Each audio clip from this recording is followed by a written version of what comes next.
Look, I'm not saying that the next GM of the Carolina Panthers is going to be good by any means. All I'm saying is that he can't be any worse than the guy they just had.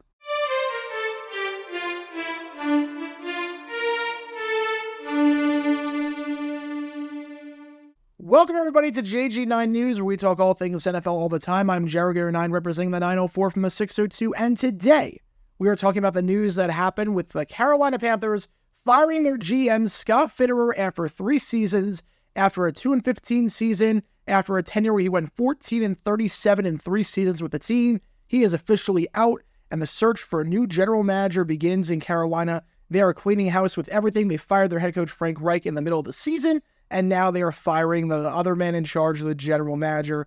And this is absolutely the right call. Fitterer was one of the worst GMs, if not the worst GM in football. And when you look at his resume, it is absolutely clear that he had to go. First off, he had no idea how to draft whatsoever. That might be the number one thing you need in a general manager, to be able to draft. He could not do that. His first draft in 2021 controversially took J.C. Horn over Patrick Surtain, and Horn was a healthy scratch at times this season. And then in round 2, it took Terrence Marshall, a wide receiver. He's been a complete bust with the team. 1 touchdown in 3 seasons. That is it. Didn't do a whole lot of note besides those 2 picks in rounds 3 through 7. Did get some quality guys like Chuba Hubbard, but you got to do a whole lot better than that. 2022, a horrible draft. Icky in the first round has been a complete bust at tackle. One of the worst tackles in football. He really regressed from year 1 to year 2. The other 5 picks that he had in that draft started to combine 9 games with the team. He drafted Matt Corral in round 3, never played a single snap with the Panthers, hasn't even played a single snap in the NFL. Only half of the picks from the 2022 draft after 2 years even remain on the roster. It is looking like one of the worst draft classes of the modern era, one of the worst draft classes of the last 25 years. And then obviously the most recent draft, 2023, look, it's too early to tell, but Bryce Young over CJ Stroud looks like a monumental mistake. Bryce Young, there's not a whole lot to be excited about after the first year, and we're going to talk about that in just a bit. But Bryce Young, the trade up to get him, giving up DJ Moore, giving him no weapons to work with whatsoever, not having your first round pick this year as a result, which would have been the first overall pick of the draft. Yeah, that was a colossal failure in terms of the trade up there. And then you draft Jonathan Mingo in round 2, 0 touchdowns his rookie season. That pick doesn't look too good as things stand. So in the first 2 rounds over the 3 years that you've been the GM, Fitterer drafted J.C. Horn, Terrence Marshall, Icky, Bryce Young, and Jonathan Mingo. So you drafted a cornerback that's been underwhelming instead of going with the safe, more conventional pick that a lot of people would have done in Patrick Surtain.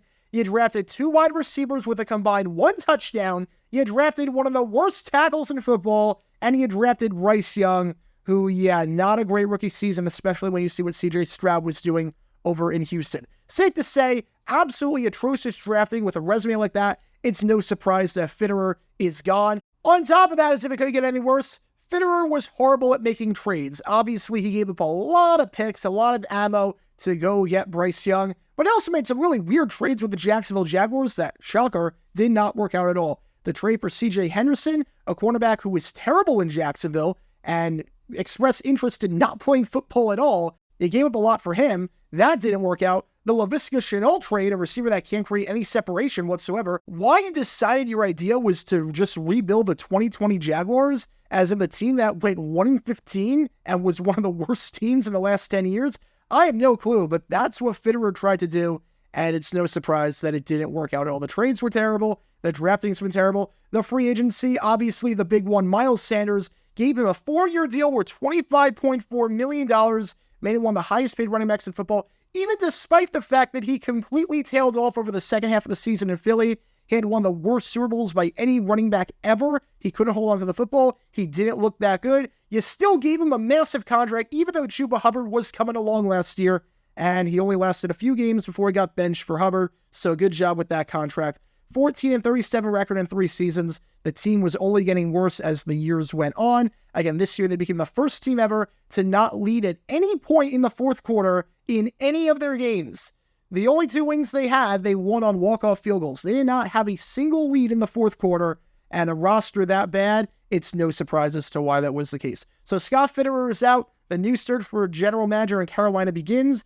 This GM search is going to be a bit tougher compared to some other GM searches, just because David Tepper, the elephant in the room, not exactly the best owner in the world, one of the worst owners in football. And on top of that, if you're a GM, you're probably tied to Bryce Young as the quarterback. You're tied to a guy that's not your pick, so you really have to like what you see in Bryce Young to want to take that GM job. And I'm not sure there's a whole lot there after what we saw in year one, but you never know. The search will be interesting nonetheless. But Scott Fitterer officially out as the GM of the Carolina Panthers after some atrocious drafting, atrocious free agent moves, and some atrocious trades, leading to an atrocious team with an atrocious record. But what are your thoughts on the move? Do you think the Panthers made the right call in firing GM Scott Fitterer? Let me know your thoughts in the comments down below. And that's going to do it for this episode of JG9 News. Be sure you like and subscribe. It helps the channel out a lot. Also, be sure to follow me on my main channel, Jaguar9, where we talk all things NFL history all the time. Until next time, this is Jaguar9 signing off. And as always, go Jags.